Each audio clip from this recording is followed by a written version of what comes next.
요즘 우리 가족들의 표정을 본 적이 있으신가요? 지금 이 기도에 참여하고 있는 여러분의 얼굴 표정은 어떠하신가요? 우리 자녀들은 요즘 어떤 표정을 짓고 있는 것일까요?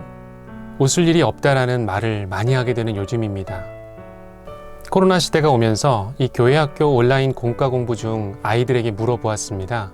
한 주간 뭐 하면서 지냈어? 라고 물어봤더니 아무도 대답을 안 하는 상황이 벌어졌습니다. 학교도 가지 못하고 밖을 나가지 못하니 답답한 상황이 이어졌던 것입니다. 이러한 시대에 우리 자녀들은 어디서 기쁨을 찾아야 할까요? 사실 즐거워서 웃는 것이 아니라 웃어야 즐거워진다는 말이 있습니다. 제임스 랑게 이론을 보면 이 얼굴 근육은 신경이 뇌와 연결되어 있어서 얼굴 근육을 움직이게 되면 기분이 변하게 된다고 합니다.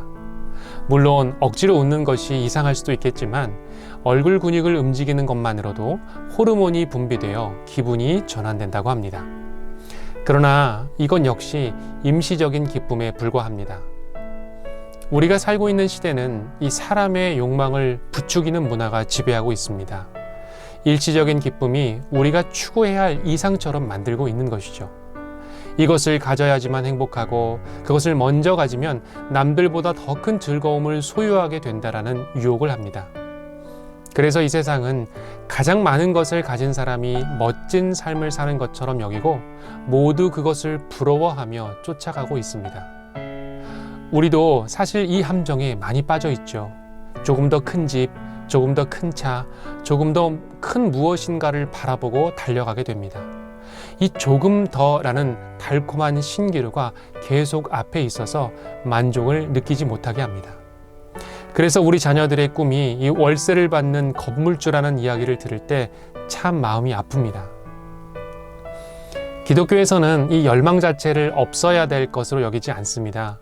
무엇인가를 추구하는 것이 이 창조 질서에 따라 이루어질 때 그 열심을 하나님께서 사용하시기 때문입니다. 웨스터민스터 소요리 문답 첫 번째 질문은 이렇습니다. 사람의 제일 되는 목적이 무엇인가? 사람의 제일 되는 목적은 하나님을 영화롭게 하는 것과 영원토록 그를 즐거워하는 것입니다. 그리스도인의 이 첫 번째 목적은 하나님을 영화롭게 하고 또 영원토록 하나님을 즐거워하는 것, 즉 기뻐하는 것입니다. 우리의 기쁨의 대상과 이유는 너무나도 분명합니다. 하나님만이 우리의 기쁨의 이유가 되십니다. 그러나 이 땅의 현실을 살아가는 우리가 매 순간 진정한 기쁨을 찾기란 쉽지 않습니다. 그렇기 때문에 우리는 예배를 통해서 의식적으로 우리의 삶을 드리는 시간을 가져야 합니다. 예배는 세상에 줄 수 없는 하늘의 기쁨에 연결되는 시간이기 때문입니다. 의도적으로 세상의 소리를 차단하고 하나님께서 우리의 기쁨의 원인이 되심을 확인하는 시간입니다. 세상의 욕망과 허영심을 십자가 앞에 못 박는 시간이 예배의 시간입니다. 일시적인 기쁨의 마음을 뺏기지 않고 영원한 기쁨을 바라보는 시간입니다. 그렇기에 부모와 우리 자녀가 참된 희락과 기쁨을 누리기 위해서는 예배자로 온전히 선 것이 중요합니다. 사도 바울은 이 기쁨에 서신 빌립보에서 주 안에서 크게 기뻐할 수 있는 비결을 우리에게 말씀하고 있습니다. 내가 주 안에서 크게 기뻐함은 내가 궁핍함으로 말하는 것이 아니라 어떠한 형편에든지 나는 자족하기를 배웠노니 나는 비천에 처할 줄도 알고 풍부에 처할 줄도 알아 모든 일 곧 배부름과 배고픔과 풍부와 궁핍에도 처할 줄 아는 일체의 비결을 배웠노라. 아멘. 사도 바울이 기쁨을 찾을 수 있었던 이유는 어떠한 형편에서든지 자족할 수 있는 마음을 품었기 때문입니다. 상황에 따라 내 기쁨이 흔들리지 않는 것이죠. 최근 집안에 있는 물건을 정리하는 심팍한 정리라는 프로그램이 이슈가 되고 있습니다. 사실 우리가 삶에서 필요하지 않은 것들을 너무나 많이 가지고 살고 있죠. 그것들을 정리하면 무엇이 생깁니까? 공간이 생깁니다. 삶의 공간과 마음의 여유가 오히려 우리에게 주어지는 것을 보게 됩니다. 자족의 진정한 의미는 무엇일까요? 지금의 상황에 그저 단순히 만족하라는 것이 아닙니다. 자신에게 필요 없는 것을 구분하고 정말로 필요한 것을 적극적으로 취하는 것입니다. 두려움 때문에 이 무엇인가로 채우려고 하는 이 감정과 욕망을 내려놓는 것이 자족입니다. 이처럼 사도 바울이 기뻐할 수 있었던 궁극적인 이유는 상황과 형편에서 오는 기쁨이 아닌 영적인 기쁨을 최고의 목적으로 삼았기 때문입니다. 사도 바울은 이제 놀라운 고백을 합니다. 빌립보서 4장 13절의 말씀입니다. 내게 능력 주시는 자 안에서 내가 모든 것을 할 수 있느니라. 아멘. 우리는 이 고백을 마치 주문처럼 외웁니다. 어려운 시험이나 인생의 난관을 만나면 이 말씀을 암송하곤 하죠. 또 때로는 급한 시험을 앞두고 선포합니다. 그러나 이 말씀은 사도 바울의 수많은 인생의 시험을 거친 후에 할 수 있는 위대한 고백이었습니다.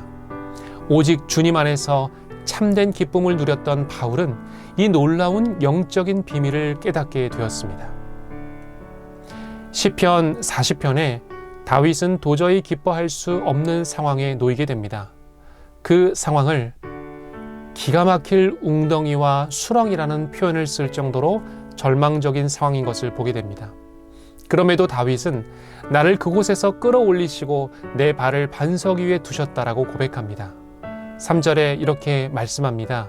새 노래 곧 우리 하나님께 올릴 찬송을 내 입에 두셨으니.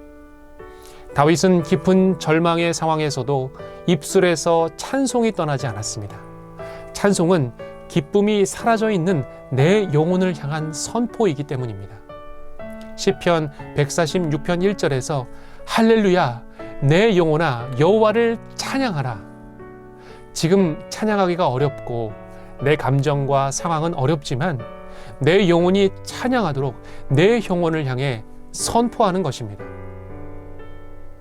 요즘 우리의 입술에는 어떤 찬양이 있습니까?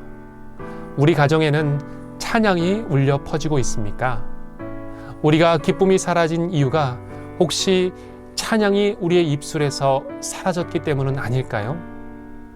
바라기는 우리 자녀들이 어렵고 힘든 일을 만날지라도 찬송이 입술에서 떠나지 않기를 바랍니다. 찬송을 붙잡는 자녀가 되기를 바랍니다. 참된 예배자가 되기를 바랍니다. 그리하여 순간적인 기쁨을 추구하는 삶이 아닌 하나님을 영원히 기뻐하는 희락의 열매를 맺는 성령의 사람이 되기를 우리 주님의 이름으로 간절히 축원드립니다. 아멘. 이 시간 함께 기도하겠습니다. 먼저 말씀을 봉독해 드립니다. 여호와의 속량함을 받은 자들이 돌아오되 노래하며 시온에 이르러 그들의 머리 위에 영영한 희락을 띠고 기쁨과 즐거움을 얻으리니 슬픔과 탄식이 사라지리로다. 이사야 35장 10절 말씀. 아멘. 하나님, 사랑하는 자녀에게 영원한 희락의 열매를 허락해 주옵소서. 순간의 즐거움에 마음을 뺏기지 않으며 하나님께서 주시는 하늘의 기쁨을 사모하는 주의 사람이 되게 하소서.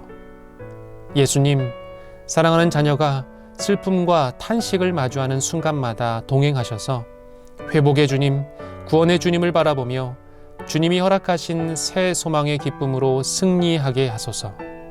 성령님, 우리 가정에 자녀를 선물로 주신 처음 감격을 회복하게 하옵소서. 자녀의 존재 자체가 나의 기쁨이었던 순간들을 잊지 않고 기억하게 하셔서 자녀 양육의 기쁨과 소망을 회복하게 하소서. 진정한 기쁨을 허락하시는 예수님의 이름으로 기도합니다. 아멘.